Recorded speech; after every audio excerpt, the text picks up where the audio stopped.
verset 8 jusqu'au verset 9. J'ai lu au nom de Jésus. Soyez sobres, veillez. Votre adversaire, le diable, rôde comme un lion rugissant, cherchant qui il dévorera. Résistez-lui avec une foi ferme, sachant que les mêmes souffrances sont imposées à vos frères dans le monde. Amen. Alors ici, nous voyons comment est-ce que Dieu nous appelle à la sobriété, à veiller.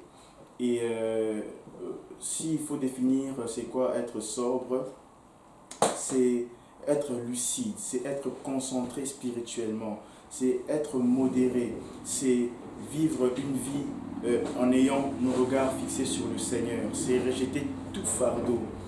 Être sobre, c'est aussi vaquer à la prière. Être sobre, c'est avoir une vie de méditation quotidienne de la parole de Dieu. Être sobre, c'est avoir une vie de témoignage, c'est-à-dire l'évangélisation. Être sobre, c'est juste marcher dans la voie du Seigneur en rejetant tout ce qui n'est pas de Dieu, en rejetant tout désir, toute pensée, toute convoitise qui n'est pas de Dieu. C'est ça. Être sobre, c'est aussi rejeter les soucis du siècle présent, c'est rejeter les inquiétudes, c'est vraiment, comme je l'ai dit, avoir le regard fixé sur le Seigneur Jésus-Christ.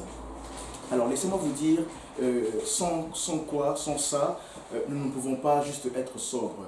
Si on ne fait pas ces choses-là, nous ne pouvons pas veiller, nous ne pouvons pas avoir une foi ferme. Et je vais poursuivre aussi en disant que si tu plonges tes yeux dans des choses, où tu regardes des choses qui ne plaisent pas à Dieu, là, tu n'es pas sobre. Si tu passes ton temps à calomnier, à médire sur les autres, tu n'es pas sobre. Si tu passes ton temps à pouvoir justifier les péchés, les choses qui ne sont pas agréables à Dieu, alors tu n'es pas sobre en ce moment-là. Je peux citer plusieurs choses que chacun de nous déjà connaît, qui nous éloigne de Dieu. Mais Dieu nous appelle aujourd'hui à être vraiment sobre. Alors je vais encore poursuivre en disant ceci. Les choses ne vont pas aller de mieux en mieux. C'est peut-être étonnant, mais c'est vrai. Les choses iront de mal en pire. C'est-à-dire, il y aura plus de tentations. Il y aura plus de confusion. Il y aura plus de persécution. Il y aura plus... je ne sais pas si j'ai parlé de la confusion, déjà de confusion. Il y aura plus de découragement.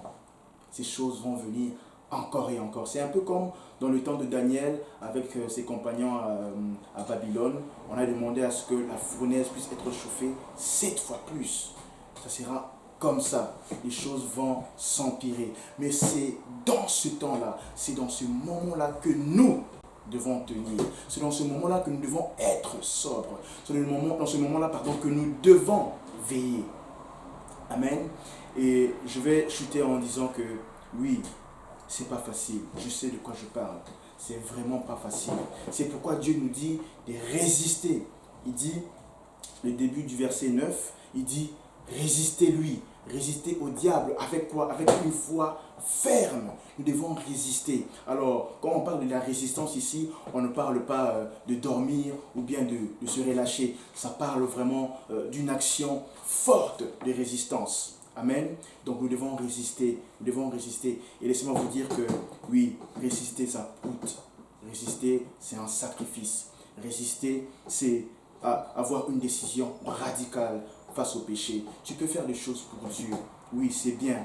Mais si tu mélanges ces choses, tu vis dans le monde, tu aimes les choses du monde, tu n'es pas sobre, tu ne fais rien, tu es déjà en proie à l'ennemi. Donc nous devons vraiment être sobres, veiller et tenir ferme. Et je vais vraiment finir en disant ceci. Frère, sois fortifié. Sœur, sois fortifié.